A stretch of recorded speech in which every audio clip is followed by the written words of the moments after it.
year was 2027. Advances in biotechnology were helping people improve their physical and mental abilities to an amazing degree. Provided, of course, they had enough money. A new breed of people was emerging, half human, half machine. And in Detroit, at least, not everyone was happy to see it. I'd just landed a job as head of security at Sarif Industries, a cutting-edge biotech firm. David Sarif himself handpicked me for the job, said he needed me to keep his people safe. My ex, Megan Reed, was one of them. Brilliant neuroscientist, Megan had found a way to make augmentation safe and affordable for everyone. All she had to do was present her research to Congress. But the night before her big meeting, my security measures failed.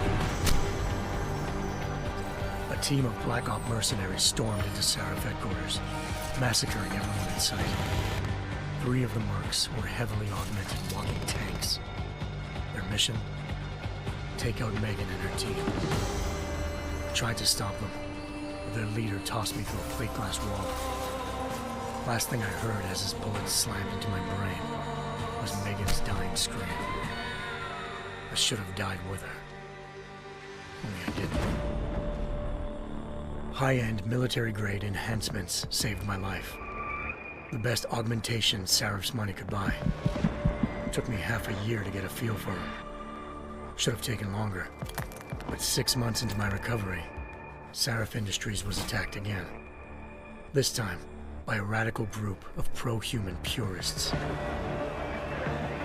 Violent, militant, and fanatically opposed to human augmentation. They claimed to be members of Humanity Front, a non-profit organization that wanted the UN to limit biotechnology research. The thugs broke into Sarif's factory and found machinists working overtime on a top-secret military augment called the Typhoon. Sarif sent me to retrieve it, and when I did, I found one of the so-called purists next to it, wired with cerebral implants, trying to download its classified specs. Obviously, something more was going on. The AUG killed himself before I could question him.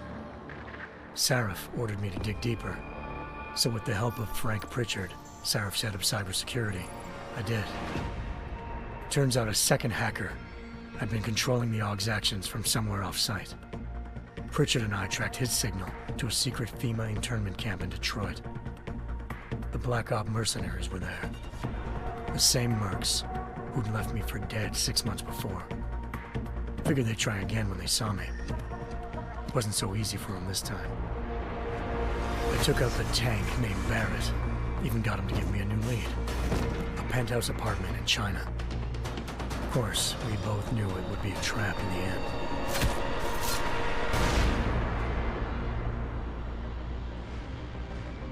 Hengsha Island, China.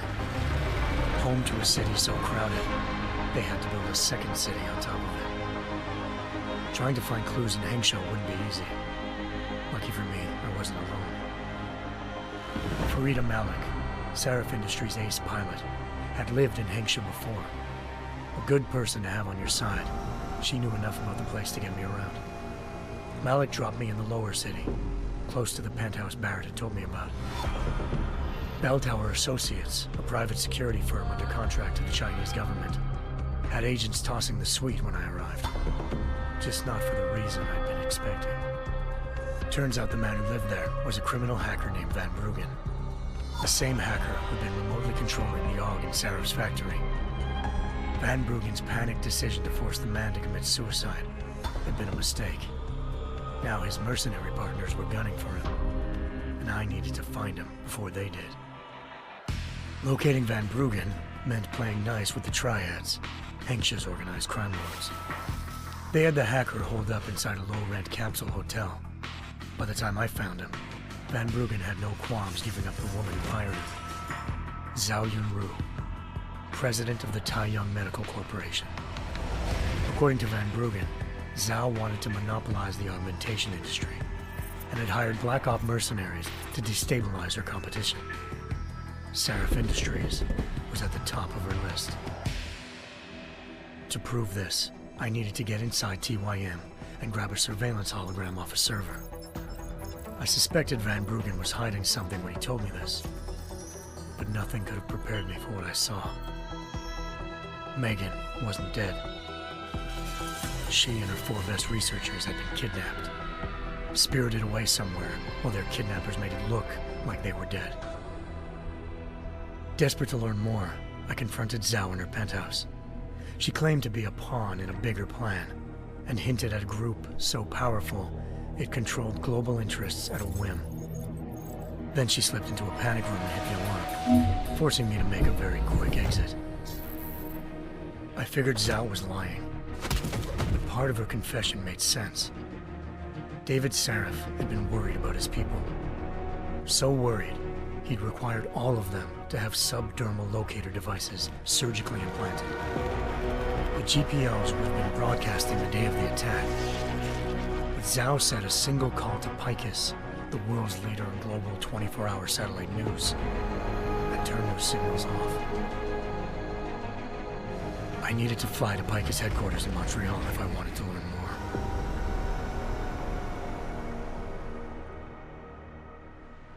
Eliza Cassan, Picus Communications' First Lady of News. Malik thought I was reaching when I told her Eliza was involved in this. The world's most famous news anchor, working with a mercenary hit squad. But when I confronted Cassan in her office, she freely admitted to jamming Detroit's satellites the night Megan's team had been taken. Said she's just been following her commands. I suspected she wanted to say more. But Black Op mercenaries showed up looking to shut us both down. And just like that, the Eliza I'd been talking to disappeared. The Mercs were led by an augmented killer I'd crossed paths with twice before, Fedorova, a woman who'd made silence her best friend. She waited for me to track Eliza's transmission to a secret server room underneath the Picus complex, then jumped me from behind. A deadly fight ensued. I made sure she never moved silently again. With Fedorova down, and no one left to keep Eliza quiet, she reappeared. Turns out Picus's First Lady of News wasn't a lady at all. She was a sophisticated AI program, engineered to monitor data streams and control what people believed.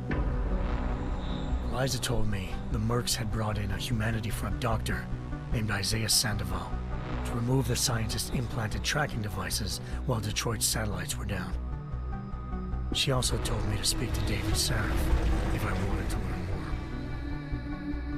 more. By the time Malik and I got back to Detroit, tensions between normal and augmented citizens had reached a flashpoint.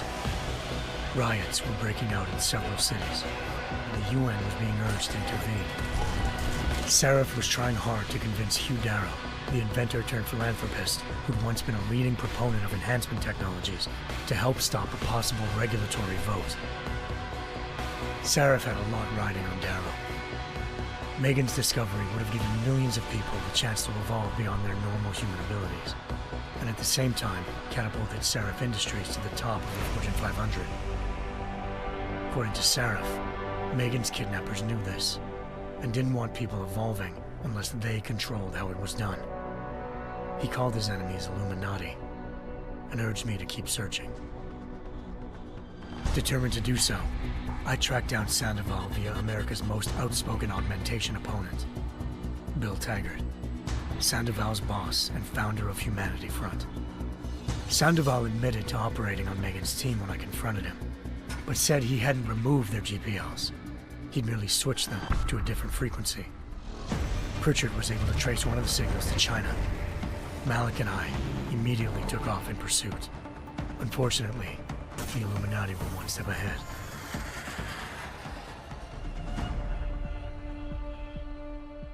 Ambushed. Shot out of the sky by Bell Tower Associates, seconds after entering Hengsha's airspace.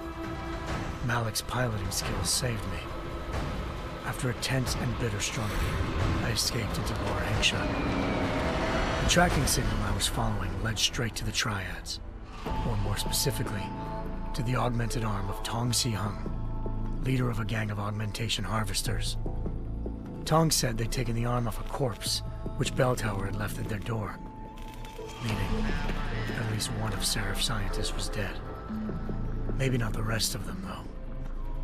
Tong pointed me to a port used for human trafficking and helped me slip aboard a bell tower ship. It was sailing to Rifleman Bank Station, a military base in the South China Sea. Bell Tower was holding kidnapped civilians as prisoners there, and using them to perfect the Chiron Project, a human-computer interface that left most of its test subjects dead. My search for Megan would have ended then, if not for a mysterious ally named Quinn. In exchange for my help exposing Bell Tower, he slipped me aboard a second ship headed to Singapore, and an Illuminati-run biotech facility called Omega Ranch. 3 of Seraph's scientists were there, forced by their captors to create a technology capable of remotely shutting down augmented abilities.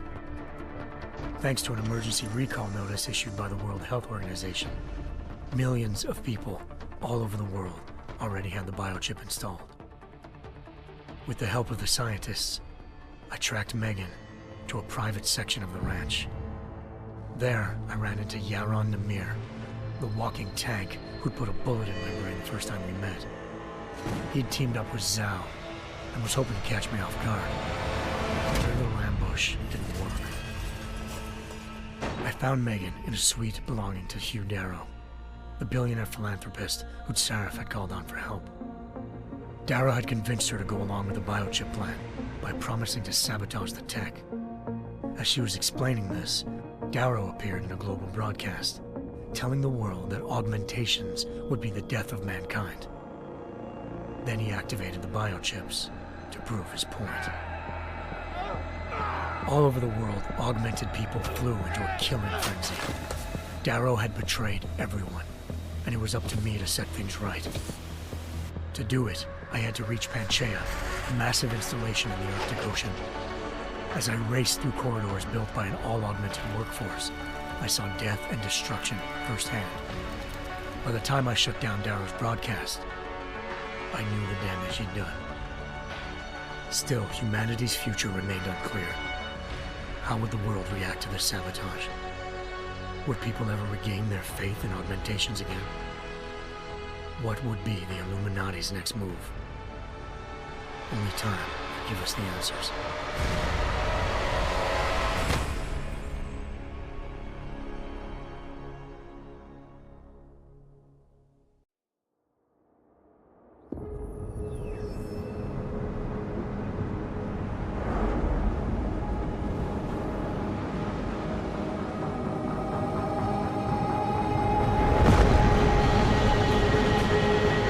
I once thought I could save the world.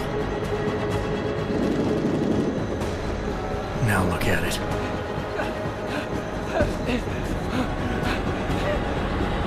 In yet another augmented terror attack, 251 passengers aboard Sista Airlines Flight 451 were killed when an augmented passenger broke into the plane's cockpit and ruthlessly butchered its flight crew.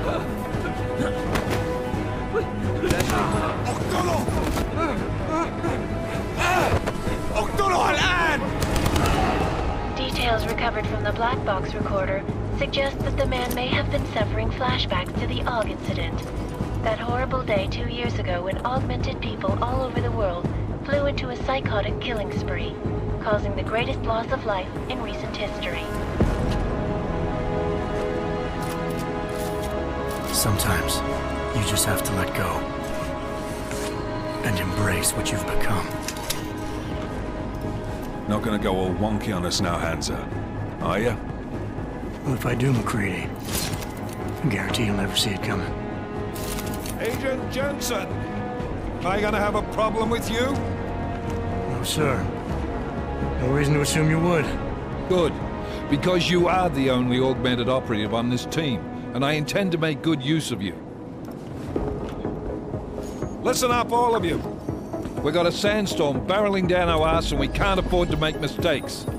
We're going after this man, an arms dealer named Shepard. He's ex-Bell Tower, one of the Special Forces commanders who disappeared during the incident. And he's come out of hiding? That cannot be good. It's not. He's selling weapons and military-grade augments to terrorists. This is Aran Singh, the undercover agent who lured Shepard out of his hole. Best you see Interpol's got. For 3 years he's worked hard to get in tight with the Jinn, an Iraqi smuggling cartel that's infected the Eastern Hemisphere like a plague. Last week, our arms dealer sent a message to the Jinn, offering to sell them a shitload of black market merchandise dirt cheap. They told Singh to handle the buy. They're not gonna like it when Interpol disrupts their party. Singh's cover really that good? It is right now. We need to keep it that way. This is where the deal's going down. A half-finished high-rise hotel that's been abandoned ever since the incident. It's not a pretty picture inside. Let me guess. Most of the laborers were augmented with heavy-duty industrial rigs. So when the incident hit, and they all went schizo, things got gruesome real fast. And no one, except for some homeless junkies, have been inside the place ever since. So what's the plan, Director? Singh's meeting Shepard on the ground floor, inside the hotel's main atrium. He sent the bulk of his Jinn crew to the penthouse levels to secure a vantage point. I want McCready's team to take up positions overlooking the atrium and make the arrest. Jensen, you're going in solo from the roof. My objectives? Keep the Jinn from joining the party. As far as we can tell, only one route connects the atrium to the penthouse level, a halfway decent elevator shaft. Here.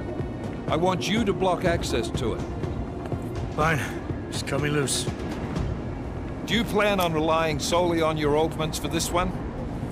I'd recommend taking a little hardware, just to be sure.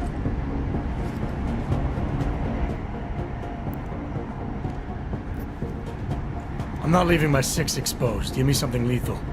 Your call, but Singh's undercover in all this. So watch your fucking sights. What about range? There's lots of wide spaces and high ceilings in there, but a number of tight and constrained rooms too.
So it's a crapshoot, really.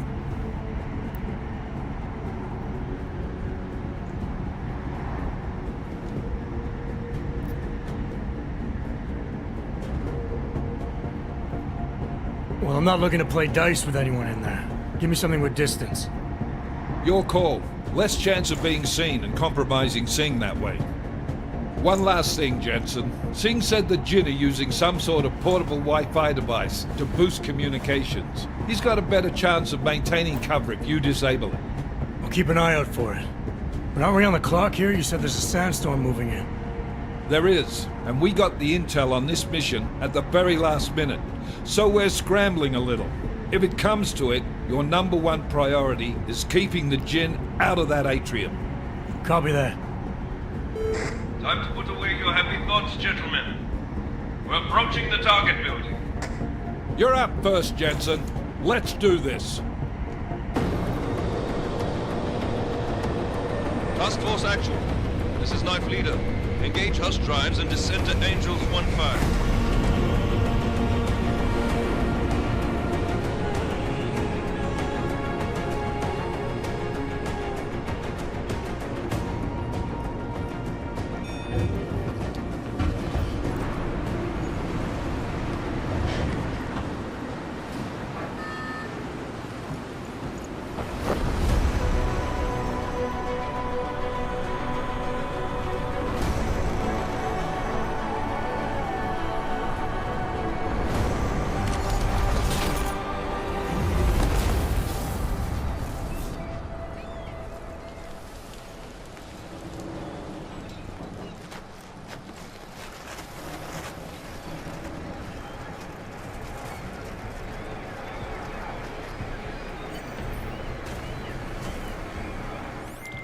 Team leader, this is Jensen. I'm on the roof. Solid copy.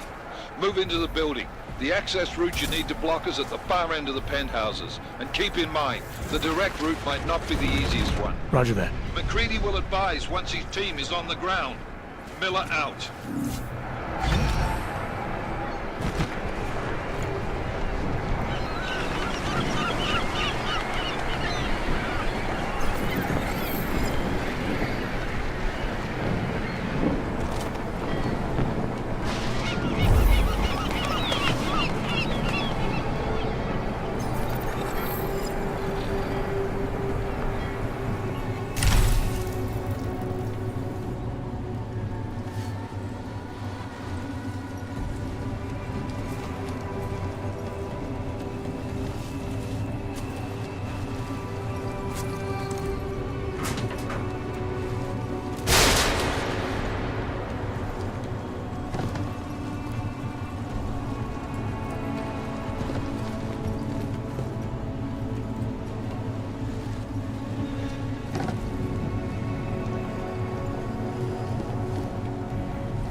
Jensen, we're moving through. Oh, fuck! What's wrong? The Jinn have got a few Jennies up and running.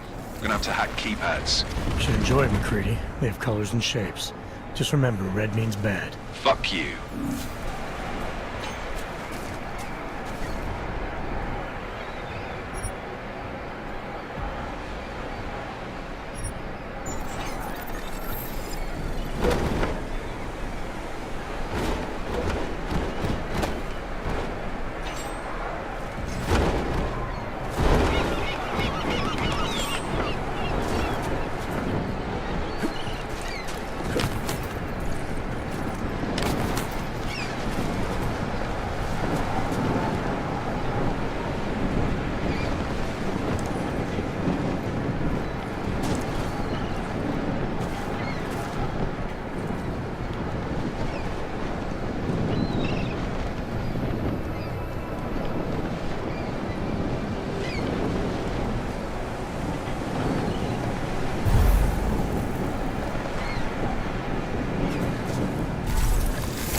أنا ما بحبش هذا المكان لأنه بخوف على الآخر.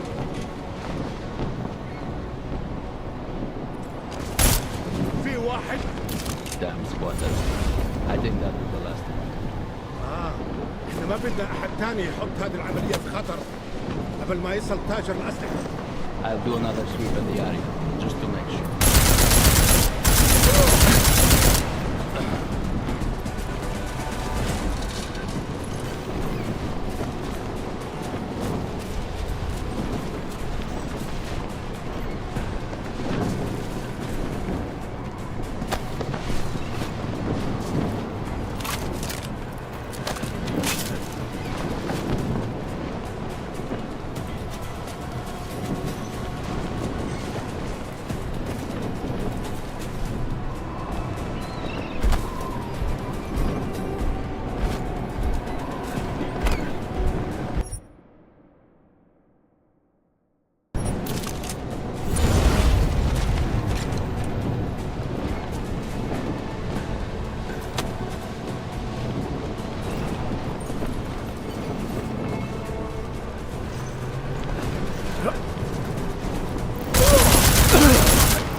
Anomaly detected. Trace program initiated.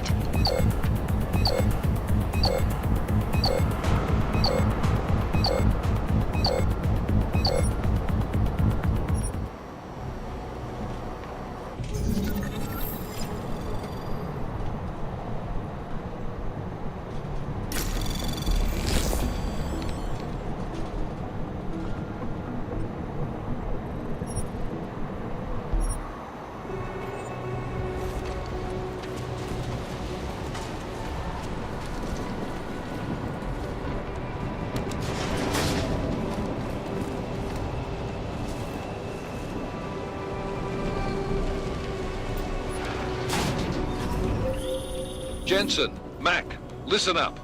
Doppler shows that sandstorm's moving in fast. It's big, and it's gonna hit us hard. God, I hate the fucking desert. Confirm visual? I can. Time is not on our side. Copy that. Solid copy.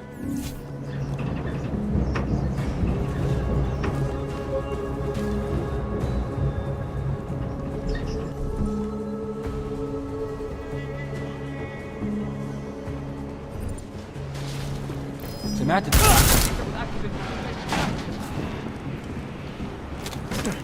جاءت المصيبة.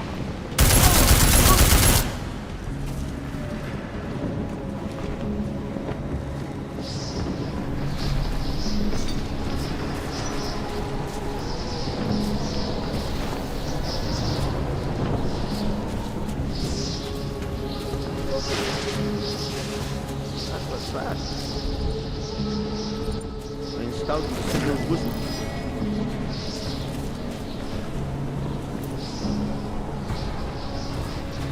سمعت الدوشة.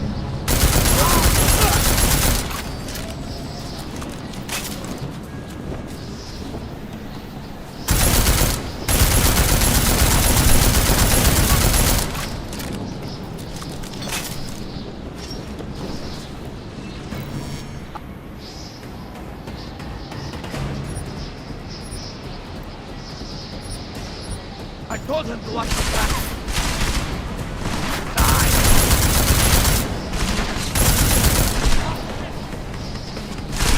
Keep shooting! I'm moving!